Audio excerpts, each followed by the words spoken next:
আসসালামু আলাইকুম।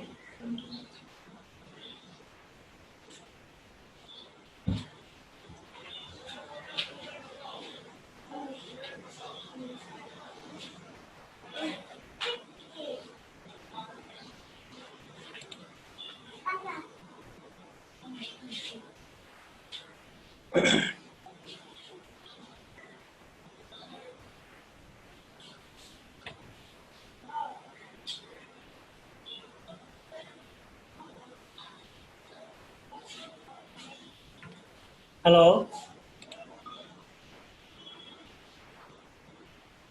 নিহা শুনতে পাচ্ছ আমাকে?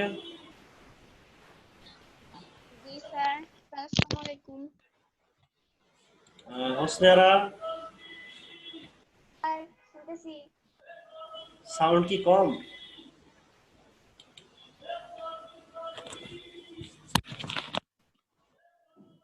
ঈদ কেমন কাটলো তোমাদের দুজনের? স্যার খুবই খারাপ। স্যার ভালোই কাটছে। আহ, যাক, আমরা কি মাত্র দুজন? আর কি স্টুডেন্ট জি স্যার। জানেন না ওরা যে আজকে ক্লাস শুরু হবে? হ্যাঁ, বুঝতে পারিনি।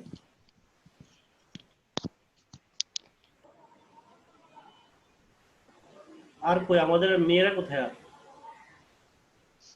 জানি না স্যার, লিখন তো বাড়িতে গেছে, ওই আহ, কারণে ক্লাস করতে পারবে না। আর ওরা কই? ওই যে সোয়া, দীপ্তি, তুলি, উর্মি এরা কোথায়? হ্যাঁ, দুষ্টগুলা কই? জানি না স্যার ওরা হ্যাঁ, বুঝিনি। হোসনিয়ারা বলো। স্যার শয়তানগুলো একটু পরে এসে পড়বে, ওগুলো তো শয়তানি করার জন্য উঠে বই আছে। না, ক্লাসে তো অনেক দুষ্টামি করে। এখন পরীক্ষাটা তোমাদের সামনে, তোমাদের নোটিশ পাইছো না তোমরা? হ্যাঁ দেখছি স্যার, হ্যাঁ, কিন্তু পরীক্ষা কত হচ্ছে দেখে বুঝি না। তোমাদের যে ক্যালেন্ডার অনুযায়ী হবে না, এটা পরিবর্তন করে আবার দেবে আর কি। ও, না হলে ঈদের পরে তোমরা নোটিশ পাইতা। বুঝতে পারছো? একটা খসড়া রুটিন করা হয়েছিল, তোমরা দেখছো না? বাবা জি স্যার। এখন তিনজন কি ক্লাস করাবো? স্যার আর 5-10 মিনিট দেখি, আচ্ছা নাহলে ঠিক ক্লাস আছে। শুরু করে দিন। আচ্ছা ঠিক আছে,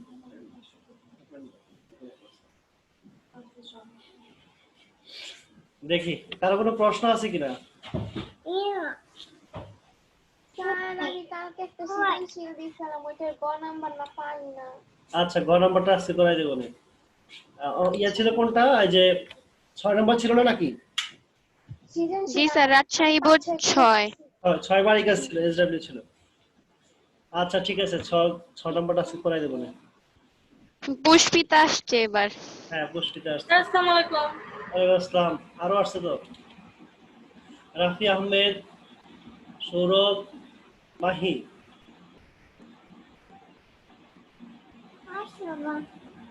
হ্যাঁ, এখন ঠিক আছে। আসসালামু আলাইকুম। ওয়ালাইকুম আসসালাম। এখন ক্লাসের মতো মনে হচ্ছে।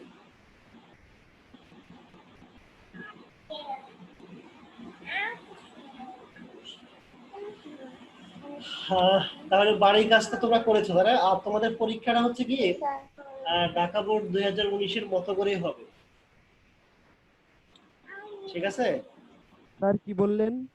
তোমাদের যে টেস্ট পরীক্ষা, এটা ঢাকা বোর্ড 2019-এর অনুরূপ হবে। মানে ওখানে যেরকম নিয়ম টিয়ম আছে ঠিক সেম নিয়ম হবে, তবে দুই একটা অ্যান্টি এদিক ওদিক হবে, ঠিক আছে? স্যার ওই দুই স্যার একটা প্রশ্ন হওয়ার কে দরকার। আগাইব স্যার? প্রশ্ন স্যার বুঝতে পারি না। প্রশ্ন কে আগাইব? প্রশ্ন একটাই আসবে, যেহেতু এখন তোমাদের অনলাইন ক্লাস, আগের মতো তো সব স্যার প্রশ্ন করে নাই, যিনি স্যার প্রশ্ন করেছেন তার প্রশ্নটাই আসবে। তো হিসাব বিজ্ঞান, দশম শ্রেণীর হিসাব বিজ্ঞান আমাকে দিয়েছে, আর ফিনান্স দিয়েছে নুরুল ইসলাম স্যার সম্ভবত। না না, ইয়াকে দিয়েছে, ইয়াসিন স্যার। ইয়াসিন স্যারকে দিয়েছে। আর ক্লাস 9 এর হচ্ছে গিয়ে ফিনান্স আমাকে দিয়েছে, আর হচ্ছে হিসাব বিজ্ঞান নুরুল ইসলাম স্যারকে দিয়েছে।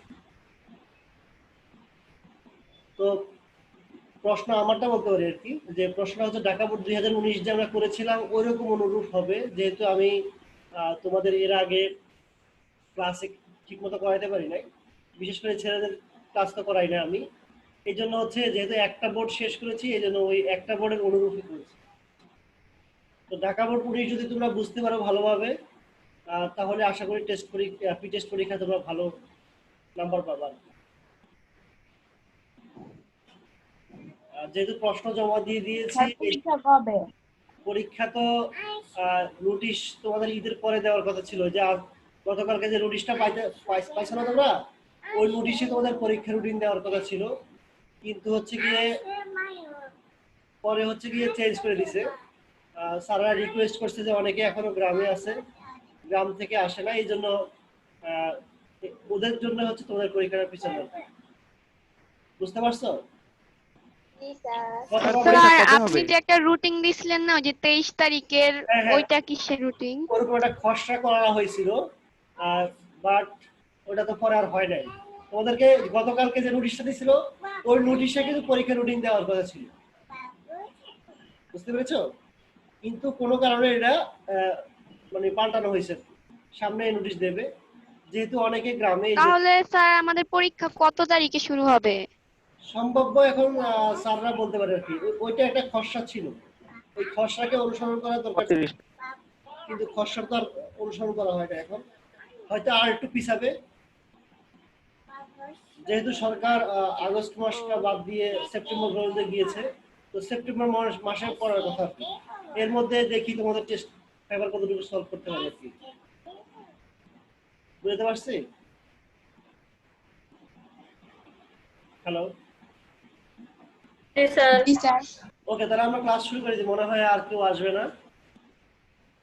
তো যেটা হচ্ছে গিয়ে তোমরা ঢাকা বোর্ড, রাজশাহী বোর্ড 2019-এর 6 নং প্রশ্নটা তোমাদের বাড়ির কাজ ছিল, অনেকে করেছো, অনেকে হয়তো সুযোগ হয় নাই, তাদের জন্য হচ্ছে করছো না? আচ্ছা, মিলাই নাও, 6 নম্বরটা শেষ করে মিলানোর পরে আমরা 7 নম্বরের জন্য যাবো ইনশাআল্লাহ।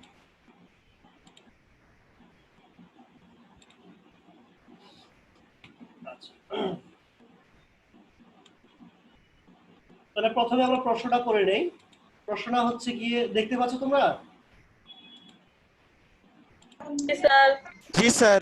আচ্ছা, প্রশ্ন ছিল 6 নম্বর প্রশ্ন, 31 ডিসেম্বর 2017 সালে সোনার বাংলা ট্রেডিং থেকে খতিয়ানের উদ্বৃত্তগুলো গৃহীত হয়েছে।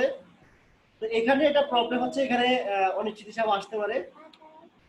বলা হয়েছে যে হিসাবের উদ্বৃত্তগুলো রেওয়া মিলে অন্তর্ভুক্ত হবে না তার পরিমাণ নির্ণয় করা। তারপরে খ নম্বরে বলা হচ্ছে স্থায়ী সম্পদ এবং দীর্ঘমেয়াদী দায়ের মধ্যে পার্থক্য করতে হবে, পার্থক্য বিয়োগ ফলে আসবে না। তোমরা চাইলে স্থায়ী সম্পদ আগে দিতে পারো, চাইলে দীর্ঘমেয়াদী আগে দিতে পারো। যেহেতু প্রশ্নে স্থায়ী সম্পদ আগে দেওয়া আছে, সেহেতু স্থায়ী সম্পদকে আগেই দিবা। তারপর হচ্ছে খতিয়ানের উদ্বৃত্ত সহ সাহায্যে। হ্যাঁ স্যার। আচ্ছা, গ নম্বরে বলা হয়েছে কি, খতিয়ানের উদ্বৃত্তগুলোর সাহায্যে একটি রেওয়া মিল প্রস্তুত করা, তাহলে রেওয়া মিল করতে হবে। প্রথমে আমরা ক নম্বর প্রশ্নটা দেখে ফেলি। প্রশ্নটা বাম পাশে আসছে, এখন দেখো দেখি কোনটা কোনটা রেওয়া মিলে আসবে না। দেখো দেখি কি আছে, হাতে নগদ 1-1, এই যে প্রশ্নে দেখতে পাচ্ছ না, হাতে নগদ 1-1-2017 10,000 টাকা, এটা আসবে না। আর কি আসবে না? প্রারম্ভিক মজুত পণ্য নিচে আছে সমাপনী মজুত পণ্য 12,500 টাকা, তাহলে এই দুইটা হচ্ছে রেয়া মিলে আসবে না। বিশেষ করে হাতে নগদের ব্যাপারে আমরা নিশ্চিত, কিন্তু সমাপনী মজুত পণ্যের বেলায় আমাদের দেখতে হবে যে সমন্বিত ক্রয় আছে কিনা। আমাদের প্রশ্নে সমন্বিত ক্রয় নেই, কি আছে? মূলধনের নিচে ক্রয় আছে। বুঝতে পেরেছো? জি স্যার। হ্যালো, জি স্যার। আচ্ছা, যেহেতু সমাপনী মজুত পণ্য আসবে কিনা এটা নিয়ে কি দেখতে হবে? সমন্বিত ক্রয় দেখতে হবে। যেহেতু আমাদের রেওয়া মিলে খতিয়ানের উদ্বৃত্তে কোনো সমন্বিত ক্রয় নেই, সরাসরি ক্রয় আছে, তাহলে সমপরিমাণ উৎপন্ন আসবে না। তাহলে দুইটা যোগফল হচ্ছে কত? 10,000 আর যোগ হচ্ছে 12,500, মোট হচ্ছে কত? 22,500 টাকা। এই ব্যাপারে কারো কোনো কনফিউশন আছে? না স্যার। ওকে, আশা করি এটা তোমরা বুঝতে পেরেছো। Yes, sir. ওকে, যারা করো না তারা স্ক্রিনশট দিতে পারো। ওকে, আচ্ছা এবার আসো খ নাম্বার বলছে স্থায়ী সম্পত্তি এবং দীর্ঘমেয়াদী দায়ের মধ্যে পার্থক্য হয়। তো প্রথমে আমরা ঘর করব বিবরণ টাকা টাকা। স্থায়ী সম্পত্তির মধ্যে দেখো কি আছে, হাতে নগদের নিচে আছে কি? মোটর গাড়ি, তার নিচে আছে যন্ত্রপাতি। তাহলে এছাড়া আর কোনো স্থায়ী সম্পত্তি আমাদের এখানে নাই। তাহলে আমরা লিখে ফেলি মোটর গাড়ি হচ্ছে 1 লক্ষ টাকা, যন্ত্রপাতি 2 লক্ষ টাকা, মোট কত হইলো? 3 লক্ষ টাকা। এবার দীর্ঘমেয়াদী দায়। দীর্ঘমেয়াদী দায়ের মধ্যে কি আছে? দীর্ঘমেয়াদী দায়ের মধ্যে আছে হচ্ছে 6% ব্যাংক ঋণ, যেটা হচ্ছে বিক্রয়ের নিচে দেওয়া আছে।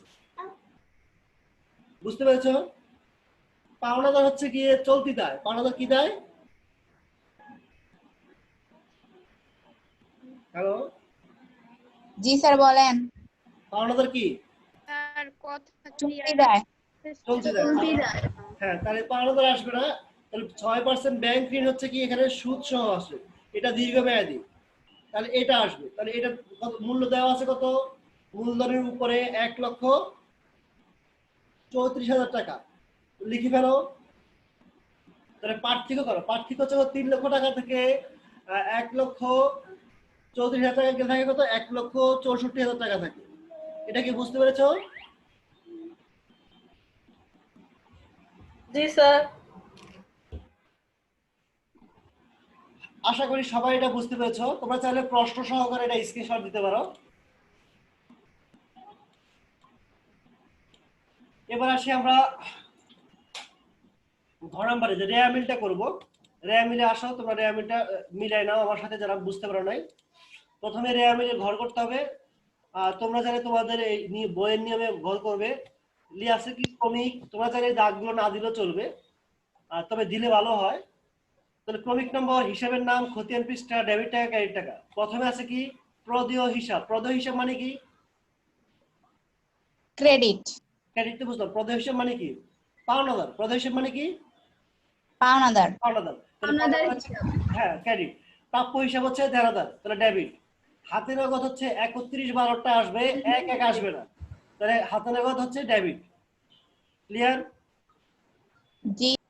ওকে, মোটর গাড়ি সম্পত্তি ডেবিট, যন্ত্রপাতি সম্পত্তি ডেবিট। তারপরে প্রারম্ভিক মূল্যপণ্য হচ্ছে কি? চলতি সম্পদ, বা এটা হচ্ছে প্রতিষ্ঠানের বছরের শুরুতে যে সম্পদ সেটা। তাহলে সেটা প্রারম্ভিক মূল্যপণ্য কত?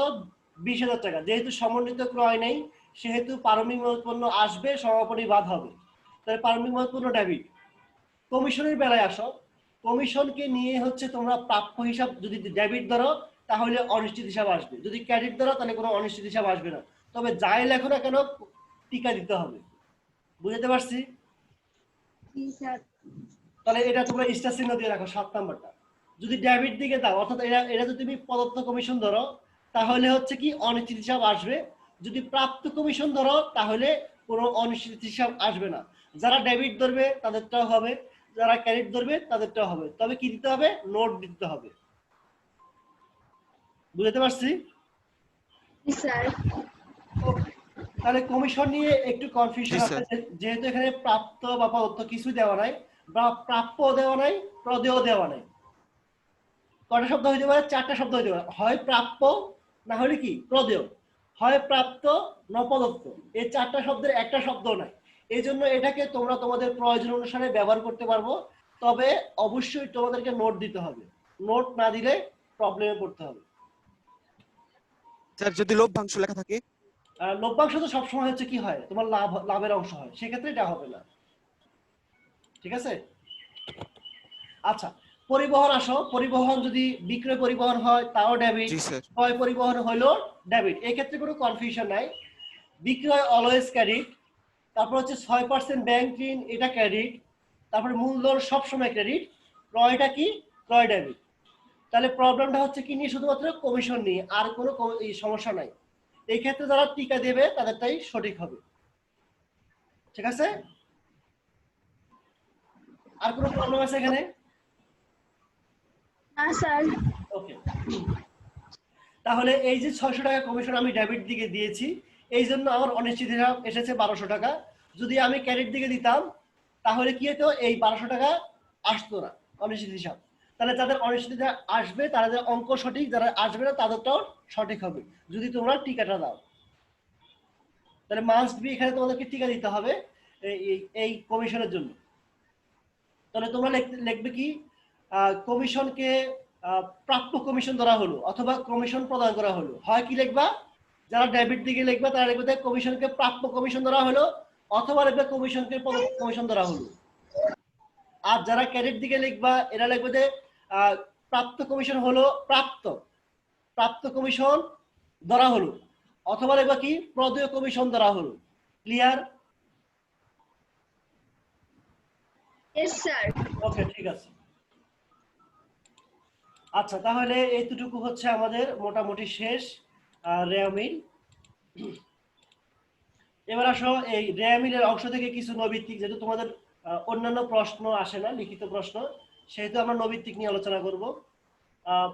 প্রথমে তোমরা ছেলেরা বলবে, ভূমি ও দালান কোঠা ক্রয় করে ক্রয় হিসাবকে ডেবিট করা হলো। বুঝো আগে, ভূমি এবং দালান কোঠা ক্রয় করেছো, কিন্তু কি রেখেছো, ক্রয় হিসাবকে ডেবিট করেছো, আর নগদান হিসাবকে ক্রেডিট করেছো। এখন নগদান হিসাবকে ক্রেডিট দুই পাশে কি আছে, ঠিক আছে, কিন্তু এই যে ভূমি ও দালান কোঠাকে ডেবিট করেছো, এটা না করে তুমি কি করছো, ক্রয় হিসাবকে ডেবিট করেছো। এই জন্য তোমার কি হবে, এটা কোন ধরনের ভুল হবে বলো দেখি?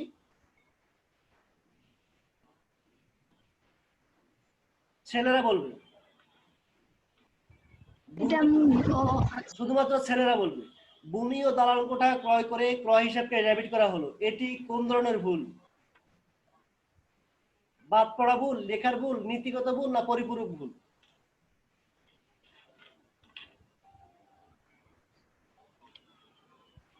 স্যার পরিপূরক। পরিপূরক হচ্ছে একটার পরিবর্তে আরেকটা লেখা, এটা হচ্ছে নীতিগত ভুল। মূলধন জাতীয়কে মুনাফা জাতীয় লিখছে, ঠিক আছে? এখানে দালান কোঠা, ভূমি ও দালান কোঠা হচ্ছে মূলধন জাতীয় খরচ, আর ক্রয় হচ্ছে মুনাফা জাতীয়। এখানে হচ্ছে মূলধনকে মুনাফা জাতীয় ধরা হয়েছে, এই জন্য এটা নীতিগত ভুল। এবার মেয়েরা বলবে, কোনটি রেয়ামিলে অন্তর্ভুক্ত হবে? হবে না বলি না, বলছি হবে। একটা সম্ভাব্য উপভাড়া। উপভাড়া, আচ্ছা ঠিক আছে, উপভাড়া।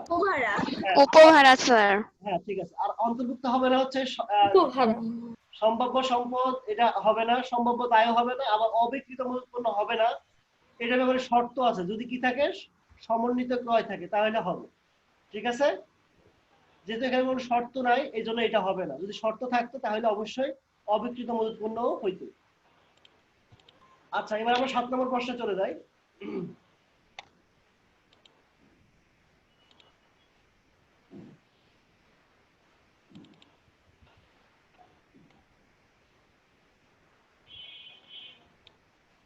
আচ্ছা, 7 নম্বর প্রশ্নটা তোমরা দেখতে পাচ্ছ, বলা হয়েছে 2015 সালের ফেব্রুয়ারি মাসে জনাব মোবারক এর হিসাব বই থেকে লেনদেনগুলো নেওয়া হয়েছে। প্রথমে আমরা লেনদেনগুলো একটু পড়ি। ফেব্রুয়ারির 1 তারিখে নগদে বিক্রয় করা হয়েছে 12,000 টাকা। 2 তারিখে নগদে পণ্য ক্রয় করেছে 6,000 টাকা। 5 তারিখে হচ্ছে মতিন ব্রাদার্সকে 562 নম্বর চেকে পরিশোধ করা আছে, চেকের নাম্বার উল্লেখ করা আছে, এটা উল্লেখ করতে হবে। 8 তারিখে হচ্ছে গোবিন্দ ট্রেডার্স থেকে প্রাপ্তি 4,000 টাকা। 10 তারিখে হচ্ছে ডজন, ও আচ্ছা সরি, আচ্ছা ডজন, মানে 1 ডজনের দাম 600 টাকা দরে 40 ডজন সাবান ক্রয়, তাহলে কত টাকা হবে? 600 গুণ 40 হবে না? স্যার 24,000। হ্যাঁ 24,000, 724, ঠিক আছে। তারপর হচ্ছে 15 তারিখ হচ্ছে জাফর ট্রেডিং থেকে 5,000 টাকার পূর্ণ নিষ্পত্তিতে 4,500 টাকা প্রাপ্তি। তাহলে এখানে কি আছে, বার্তা আছে, বার্তা তুমি প্রদান করেছো কত, 500 টাকা প্রদান করেছো। 20 তারিখ হচ্ছে নাবিলাকে চেকে পরিশোধ 1,800 টাকা, বার্তা প্রাপ্তি 2,000 টাকা, সরি 200 টাকা। তাহলে এটা হচ্ছে প্রাপ্ত বার্তা হচ্ছে 200 টাকা। 21 তারিখ হচ্ছে মণিহারি ব্যয় করেছো 800 টাকা। 25 তারিখে হচ্ছে পুরাতন খবরের কাগজ বিক্রয় 500 টাকা। এবার আসলে বলছে যে মোট কত টাকার ফরমাইশ প্রদান করা হয়েছে। দেখো তো ফরমাইশ কই আছে, ফরমাইশের দাখিলা কোথায় আছে, 10 তারিখে আছে। ডজন 600 টাকা ধরে 40 ডজন সাবানের ফরমাইশ প্রদান, তাহলে এটা একটা। আর কোনো ফরমাইশ আছে? না স্যার। ওকে, আচ্ছা। তারপর বলছে উপযুক্ত লেনদেনের ভিত্তিতে একটি নগদ প্রাপ্তি জাবেদা প্রস্তুত করতে বলছে, এবং ঘ নম্বরে বলছে মোবারকের ব্যবসায়ী লেনদেনগুলো থেকে একটি নগদ প্রদান জাবেদা, একটা প্রাপ্তি জাবেদা, একটা প্রদান জাবেদা। তাহলে শুরু করি আমরা ক নাম্বার দিয়ে।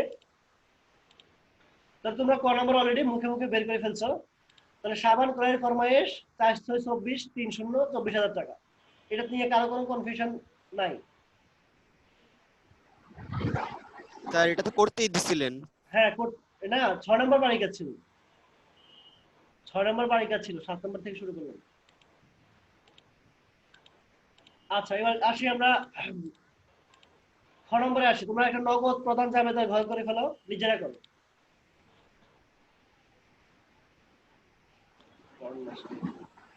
এটা তো প্রাপ্তি জাবেদা। হ্যাঁ হ্যাঁ, প্রাপ্তি জাবেদা খ নম্বর, মোবারকের নগদ প্রাপ্তি জাবেদা। তারিখ, 1 নং, ক্রেডিট হিসাব খাত, সূত্রের মধ্যে টিক চিহ্ন দিবে তোমরা। ডেবিট ক্রেডিট, ডেবিট দিকে কি আছে, নগদ নগদান হিসাব আর প্রদত্ত বার্তা। আর ক্রেডিট দিকে হচ্ছে বিক্রয় হিসাব, দেনাদার এবং অন্যান্য।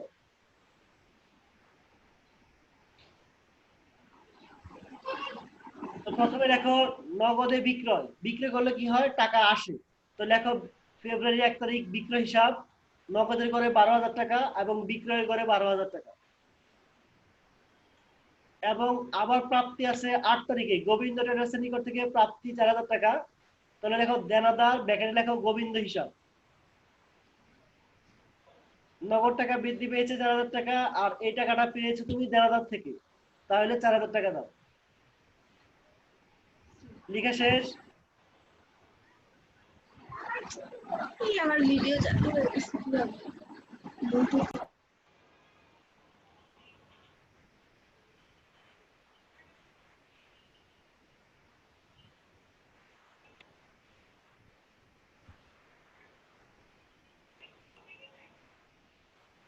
আচ্ছা, তারপরে যা 15 তারিখে যাও, জাফর ট্রেডিং থেকে 5,000 টাকার পূর্ণ নিষ্পত্তিতে 4,500 টাকা পেয়েছো তুমি। তাহলে তোমার প্রাপ্তি হচ্ছে 4,500 টাকা। বাট্টা মঞ্জুর করেছো বা মাফ করেছো 500 টাকা। আর দেনাদারের নিষ্পত্তি হয়ে গেছে পূর্ণ নিষ্পত্তি, আর কোনো টাকা পাবা না। তাহলে দেনাদারের কাছ থেকে মোট পাওয়া গেছে কত, 5,000 টাকা। তারপর হচ্ছে কি ফেব্রুয়ারির 25 তারিখে খবরের কাগজ বিক্রি করেছে বিবিধ আয়। যদি খবরের কাগজ কিনতা সেটা অন্য হিসাব ছিল, তাহলে এটা বিবিধ আয় স্যার হয়েছে। বিবিধ আয় কেন লেখা হয়েছে?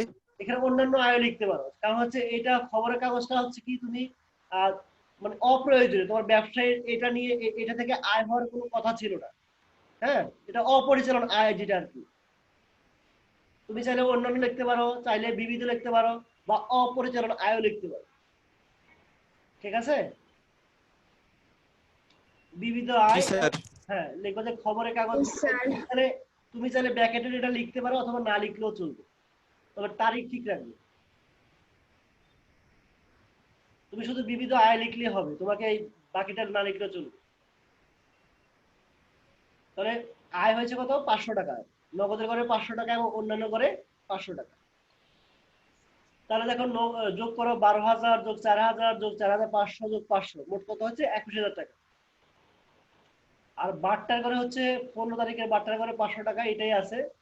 তো হচ্ছে কত, 500 টাকা। মোট ডেবিট দিকে যোগফল হচ্ছে এটা ফন্ট নষ্ট হয়ে গেছে। মোট ডেবিট দিকে যোগফল হচ্ছে 21,500। এখন আসলে ক্রেডিট দিকে বিক্রি হচ্ছে 12,000 টাকা, যারা হচ্ছে 4,000, 5,000, 9,000 টাকা, অন্যান্য হচ্ছে 500 টাকা। তো যোগ করলে হচ্ছে 12,500। আচ্ছা, এখানে ফন্ট নষ্ট হয়ে গেছে, তোমরা এখানে দেখো।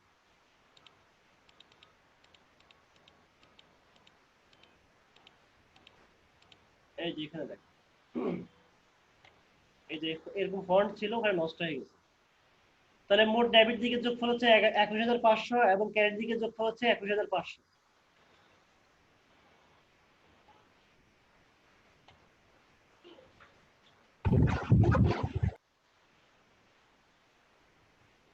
এটা বুঝতে পেরেছো? জি স্যার। ওকে, এবার আমরা চলে যাই হচ্ছে নগদ প্রদান জাবেদা প্রস্তুতে। তাহলে যথারীতি গড় হবে একই রকম, শুধু নগদ এবং বাট্টাটা পরে চলে যাবে। তারিখ, চেক নং, ডেবিট হিসাব কাহাত, সূত্র ডেবিট দিকে ক্রয় হিসাব, পাওনা হিসাব ও অন্যান্য, আর ক্রেডিট দিকে হচ্ছে প্রাপ্ত বার্তা আর নগদ।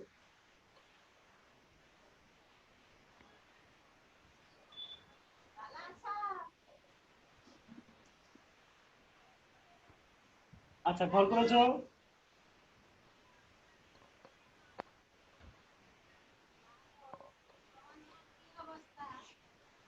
ঘর করা শেষ?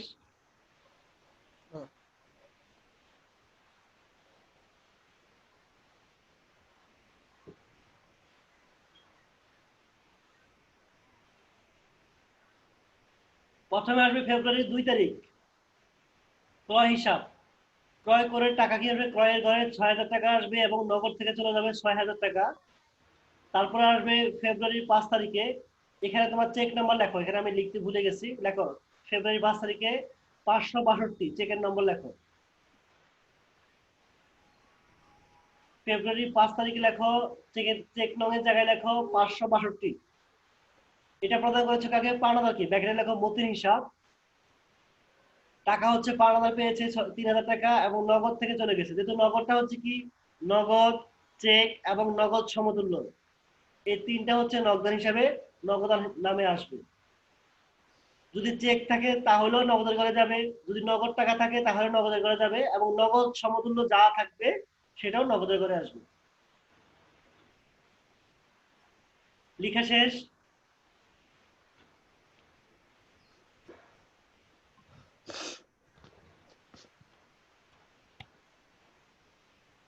তারপর লেখো 15 তারিখে, সরি 15 তারিখ না, 20 তারিখ। 20 তারিখ লেখো নাবিলাকে চেকে প্রদান করা হচ্ছে। চেকের নাম্বার নাই, নাম্বার হবে না।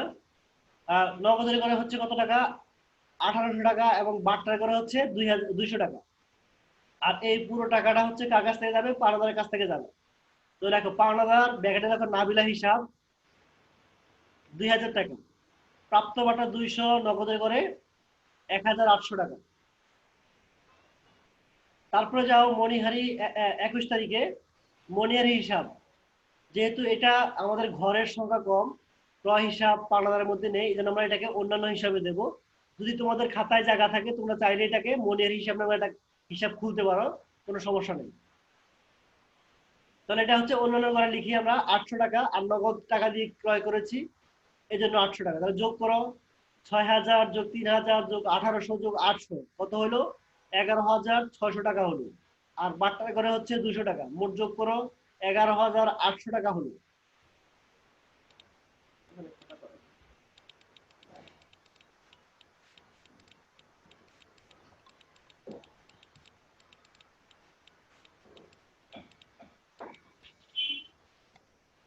এবার আসো অন্যান্য ঘরে হচ্ছে 800 টাকা যোগফল, পাওনাদারের ঘরে যোগফল হচ্ছে 3,000 যোগ 2,000 সমান সমান 5,000 টাকা।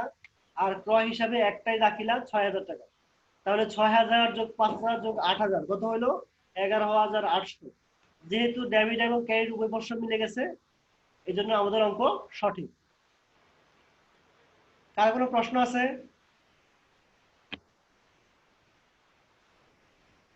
No sir. বুঝতে পেরেছো? Yes sir. পরীক্ষায় দেখবো না, ফিটনেস পরীক্ষার প্রশ্নটা আমি দেখবো, পেপার আমি দেখবো। আমি কিন্তু নৈবিত্তিক গুলো আলোচনা করতেছি, যদি কেউ নৈবিত্তিক খারাপ করে তার খবর আছে। স্যার। নৈবিত্তিক গুলো শুধুমাত্র বোর্ড পড়ো, 2019-এর বোর্ড গুলো পড়লেই তোমরা মোটামুটি কমন পাবে, আর কিছু লাগবে না। শুধু 2019-এর বোর্ডগুলা? হ্যাঁ নৈবেদিকের জন্য। হ্যাঁ, নৈবিত্তিকের জন্য। আর আমি তো 16-17 পরে উড়ে ফেলেছি। ভেরি গুড, ভেরি গুড, দেখবো খাতা দেখবো না, সমস্যা নেই। স্যার কি এবারে কি শুধু 2019-এর গুলাই আসবে? আরে 2019-এর গুলো না, আমি তোমাদেরকে সাজেশন দিলাম আর কি। 2019-এর গুলো পড়লে তোমরা মোটামুটি কমন পাবে, 100% আর কমন পাবে না, 50% তাহলে 50% পুরানো গুলা থেকে শুরু করছি আরো। হ্যাঁ, ভালো ভালো। অন্যদেরকে হেল্প করো। জি স্যার। আচ্ছা, নগদ প্রদান জাবেদা নিয়ে কার কোনো সমস্যা আছে? না স্যার। চলো বাড়ি কাজটা উঠাই নাও। আচ্ছা, মূল্যায়নটা শেষ করি। নগদ হিসাবের উপরে মানে নগদের উপরে যে ইয়েগুলো আছে, ছেলেরা বলবা ব্যবসা পরিচালনার জন্য নিচের কোনটি প্রয়োজন? ব্যবসা পরিচালনার জন্য নিচের কোনটি প্রয়োজন? মূলধন, সুনাম, আসবাবপত্র এবং নগদ অর্থ। নগদ অর্থ। হ্যাঁ, যেহেতু নগদের হিসাব করতেছি আপনার নগদ অর্থ তো বলবই। আচ্ছা, ভেরি গুড, হয়েছে। সুনাম হচ্ছে মুনাফা অর্জনে সহায়তা করে। মূলধন তো মূলধন আনলে হবে না, সংগঠন করা লাগবে। আর আসবাবপত্র হচ্ছে ব্যবসায়ের অত্যাবশ্যক একটা জিনিস। তাকিয়া, খাট বা তোমার যে বিভিন্ন টেবিল চেয়ার, এগুলো দরকার আছে। তবে নগদ অর্থ যদি না থাকে ব্যবসা সঠিকভাবে পরিচালনা করা যাবে না।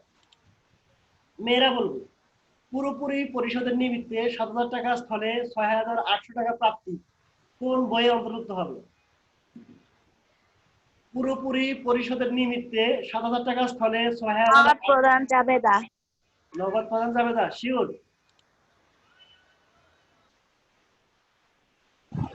প্রাপ্তি বলেছি। দেরি ভালো করে দেখ, চোখ দিয়ে দেখ। প্রাপ্তি। স্যার নগদ প্রদান জাবেদা। এই, ঘোড়া এক ঘোড়া। এক ঘরে নগদ বইয়ে কি বাট্টা আসে? আচ্ছা না, ও আচ্ছা 2 ঘোড়া না, 2 ঘোড়া স্যার, 3 ঘোড়ায় আসে মনে হয়। হ্যাঁ, সবটি কর, সবটি কইলে একটা তো বই। 3 ঘরে না, তিন এটা ঘরে প্রাপ্তি আসে। বলেছি, প্রাপ্তি বলেছি। তাহলে প্রাপ্তি বলে তো প্রধান জাবেদা আসবে না। আর এক ঘরে এবং 2 ঘরেতে বাট্টা আসবে না। এক ঘোড়া অথবা 3 ঘোড়া।